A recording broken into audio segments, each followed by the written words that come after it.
Hello दोस्तों, बहुत दिनों बाद मैं एक बार फिर से आप सभी का स्वागत करता हूं आपके अपने चैनल सिद्धि मंत्रा एजुकेशन में। मैं विजय प्रताप सिंह आज आपके लिए लेकर गया हूं क्लास 10th के फिजिक्स के चैप्टर नंबर फर्स्ट, जो हमारा प्रकाश परावर्तन और अपवर्तन वाला चैप्टर है। उसमें मैं आपके लिए ट्रिक लेकर आ गया हूँ, ट्रिक नहीं ट्रिक बॉक्स लेकर आ गया हूँ, पूरा ट्रिक बॉक्स लेकर आ गया हूँ। इस ट्रिक बॉक्स में वे सभी बात मैं आपको बताऊंगा कि न्यूमेरिकल लगाते समय किस वैल्यू को प्लस में रखना है और किस वैल्यू को माइनस में रखना है। हर एक चीज़ बताऊंगा, कोई भी ऐसा चीज़ नहीं है जो मैं इसमें छोड़ दूंगा। तो आइए स्टार्ट करते हैं एकदम। सबसे पहले आप बात करते हैं दर्पण की। सबसे पहले हम दर्पण में बात करते हैं तो दर्पण कितने प्रकार के होते हैं? दो प्रकार के दर्पण होते हैं, समतल दर्पण और गोलीय दर्पण। समतल दर्पण है एक ही प्रकार का होता है, लेकिन गोलीय दर्पण दो प्रकार के होते हैं, अवतल दर्पण और उत्तल दर्पण।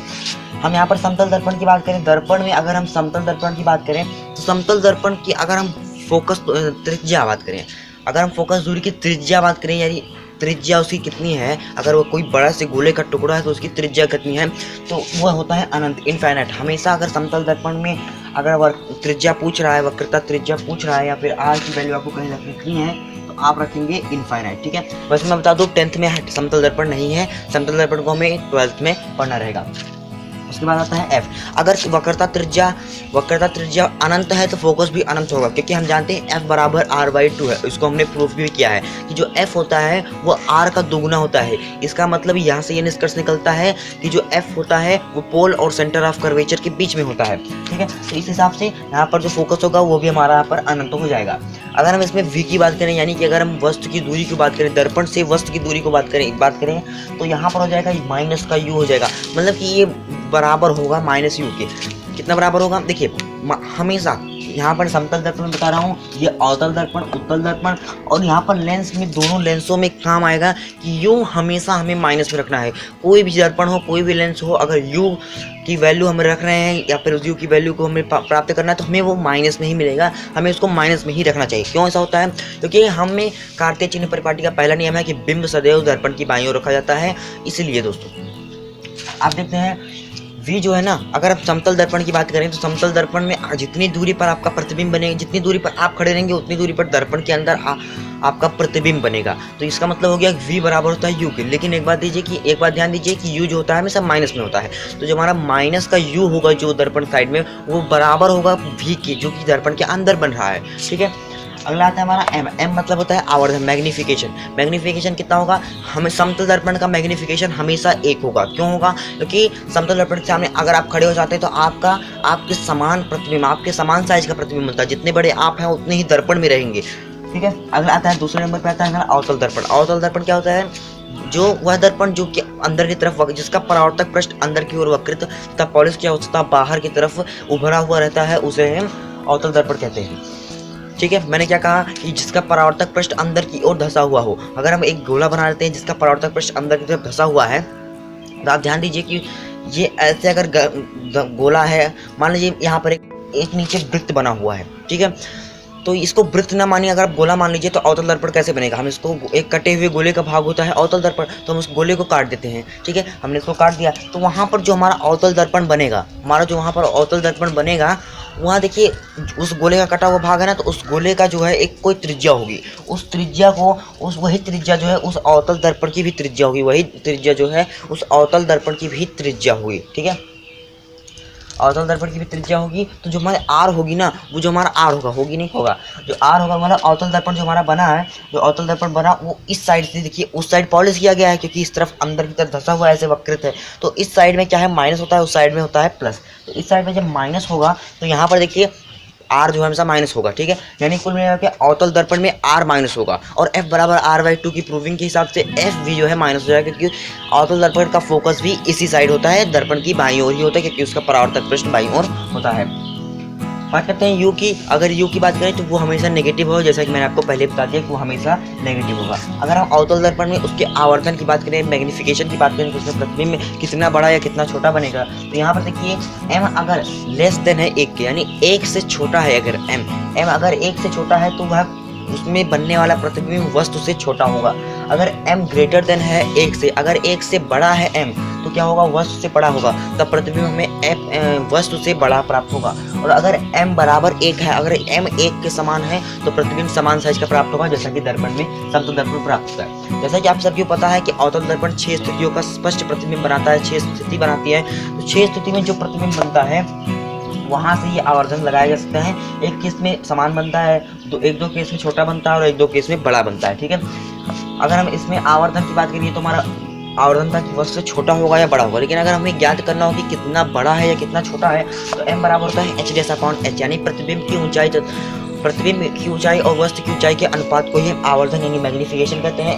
हम प्रतिबिंब की ऊंचाई को h' और वस्तु की ऊंचाई को h कहते हैं। तो m = h'/h, ये जो है ना -u/v के बराबर होता है। अगर हमें h' या h नहीं पता है तो -v और -u के u से हम निकाल सकते हैं इसका आवर्धन, -v/u लगा सकते हैं।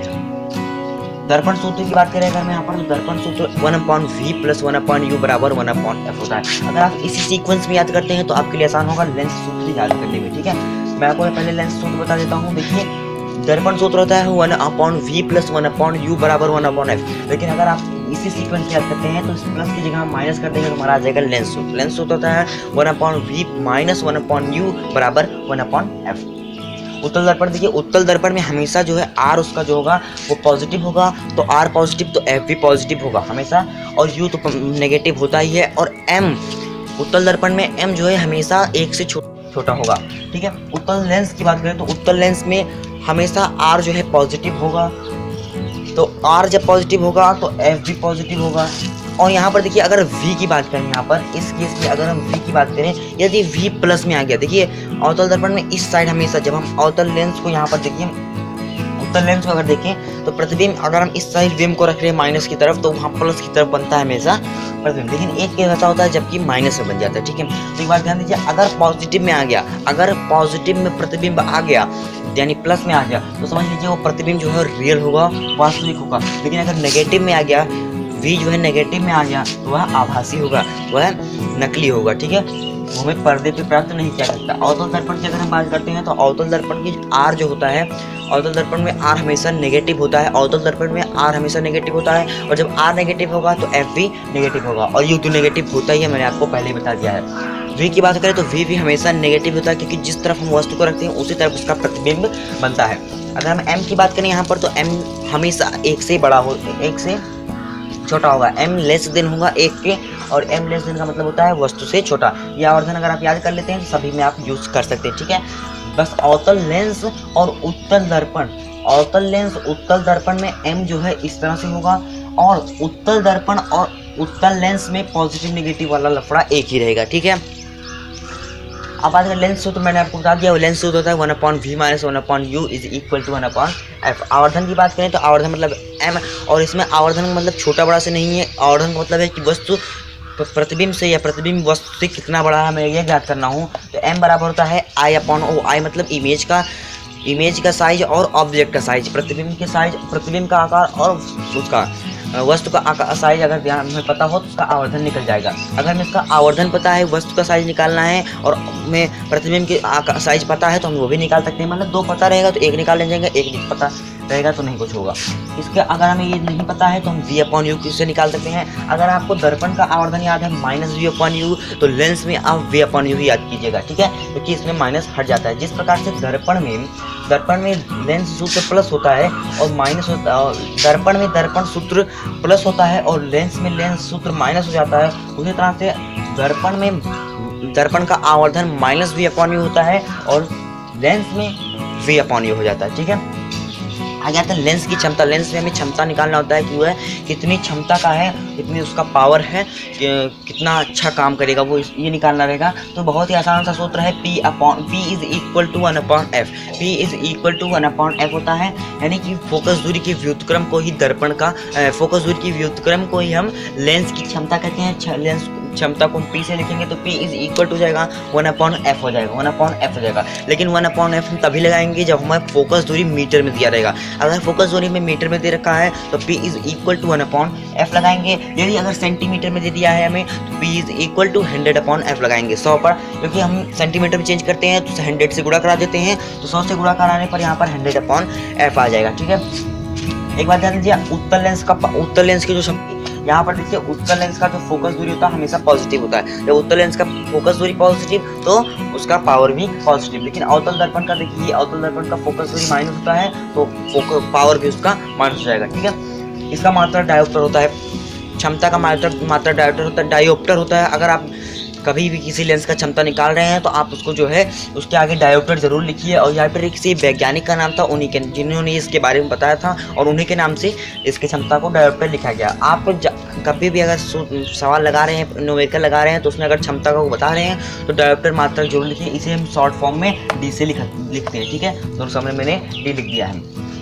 अब देखिए दोस्तों, यहाँ पर अपवर्तन में थोड़ा सा बात कर लेते हैं। अपवर्तन में कोई ज़्यादा है नहीं, वैसे आप अपवर्तन के नियम हमको याद कर सकते हैं। अपवर्तन के नियम में एक नियम आता है स्नेल का नियम, या फिर कह सकते हैं अपवर्तन का नियम में ही दूसरा नियम आता है साइन अपवर्तन कोण की जा और परावर्तन कोण, अपवर्तन कोण की जा, आपतन कोण की जा और अपवर्तन कोण की जा जो है एक ही अनुपात में होते हैं, अनुपात बराबर होता है, उनका अनुपात जो है समान होता है, और उसे हम स्नेल का नियम कहते हैं। स्नेल का नियम क्या कहता है, sine i upon sine r बराबर एन के होता है, और एन का मतलब होता है अपवर्तनांक, एन का मतलब होता है अपवर्तनांक। यदि किसी के सापेक्ष किसी का अपवर्तनांक यानी एन, अगर हम किसी का अपवर्तनांक देखें तो माध्यम 2 के सापेक्ष माध्यम 1 का अपवर्तनांक यहाँ पर ऐसे लिखा हुआ है। इसको हम n2/n1 भी लिख सकते हैं या फिर 1n2 भी लिख सकते हैं। तो दोस्तों अब हमारा पूरा समाप्त हो चुका है। आपकी इच्छा हो, आपको अगर आप इसे लिखना चाह रहे हो अपने नोट्स में तो आप इसका एक स्क्रीनशॉट फटाक से ले सकते हैं, और स्क्रीनशॉट ले लीजिए। अगर आप इसका नोट्स बनाना चाहते हैं तो नोट्स बना सकते हैं। तो आप कमेंट में ये बताइए कि आपको यह ट्रिक बॉक्स कैसा लगा। अच्छा लगा तो कुछ बढ़िया से लिख दीजिएगा, लोग देखें और हमें भी मोटिवेशन मिले कि आपको जो हमारा ये ट्रिक बॉक्स पसंद आ गया है।